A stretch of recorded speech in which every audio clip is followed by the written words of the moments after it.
Efa hitantsika ary zao ny sekoly ianarantsika efa ao koa ny vola hoenty-manana ny amin'ny fianarana izay tiantsika ho atao. Ny dingana manaraka izay tokony atao zany zao dia ny mandrafitra ireo atotan-taratasy izay ilaina amin'ny fisoratana anarana. Misy andinindininy maromaro sy atsipiriana ny amin'izany atotan-taratasy zany. Voalohany indrindra dia misy ny ataontsika hoe formulaire na application, misy endriny anankiroa amin'ny ankapobeny ny fisoratana anarana. Ao ny fisoratana anarana en ligne zany hoe sur internet, misy ny fisoratana anarana mbola amin'ny taratasy. Matetika amin'izao fotoana izao dia fisoratana anarana en ligne daholo ny ankabetsahan'ny sekoly rehetra any États-Unis. Zany hoe tsy mandray taratasy mihitsy izy fa alefa amin'ny internet daholo ny atotan-taratasy rehetra. Ao anatin'izany atotan-taratasy tadiavina izany dia ireo atsointsika hoe note rehetra avy any amin'ny sekoly izay nianaranao teo aloha. Eo amin'ny 3 ka hatramin'ny 4 taona aloha tany no raha ataontsika hoe relevé de note tadiavina.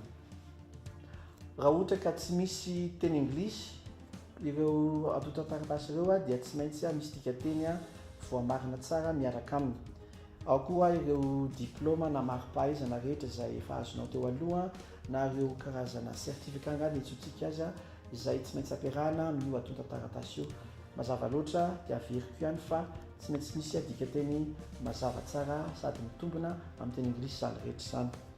Ny zavatra mampiavaka koa ny famenona ireo atotan-taratasy dia antsointsika hoe recommandation na lettre de référence, izay taratasy anankiray omenina mpampianatra na olona izay nahafantatra anao amin'ny mampianatra anao.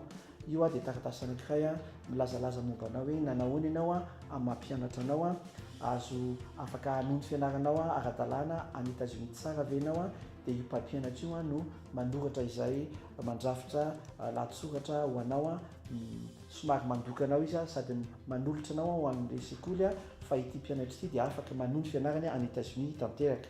Ny zavatra ngeza be anankiray ao anatin'io atotan-taratasy io dia antsointsika hoe admission essay na karazana lettre de motivation ngamba ny antsointsika azy. Io ny zavatra izay anisan'ny jerevan'ny sekoly amerikana voalohany indrindra rehefa manokatra ny atotan-taratasy na mpianatra iray izy. Io no ahafantarany hoe ahoana no fitondran-tenan'ity mpianatra ity, ahoana ny zavatra lazain'ity mpianatra ity momba ny tenany. Raha io no ratsy dia ratsy ny fahitan'ny sekoly azy, raha io no tsara dia tsara koa ny fahitan'ny sekoly azy. Noho izany mila fotoana lehibe zany, fotoana betsaka mba tena ho tsara ary ho tena mafonja tsara ny zavatra soratana ao anatin'io lettre de motivation io. Ankoatran'izay dia misy ireo karazana laza adina izay takin'ny sekoly, efa nahino ngamba antsika ny hoe TOEFL, SAT, GRE, GMAT. Misy test hafa koa fa ireo zany no tena malaza indrindra izay takin'ny sekoly rehefa hiditra any ny mpianatra anankiray. Na inona niveau d'étude izay idiran'ny mpianatra anankiray dia misy ireo laza adina izay tsy maintsy ho takin'ny sekoly ireo. Dia ny valim-panadinana zany no alefanao any hoe tamin'ity fanadinana ity nivaly ny azoko dia io no alefanao ho fanampin'ireo atotan-taratasy izay efa alefanao raha teo. Dia ny zavatra anankiray izay tsy maintsy ho tadidintsika dia antsointsika hoe deadline.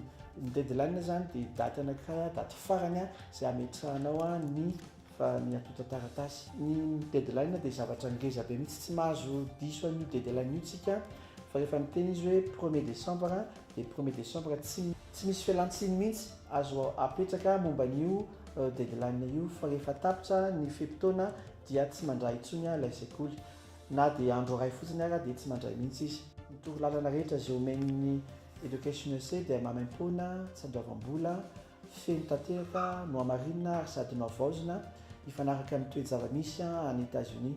Dia aza misalasala manantona ny Education USA na mitsidika ny Facebook na ny site web ny Education USA.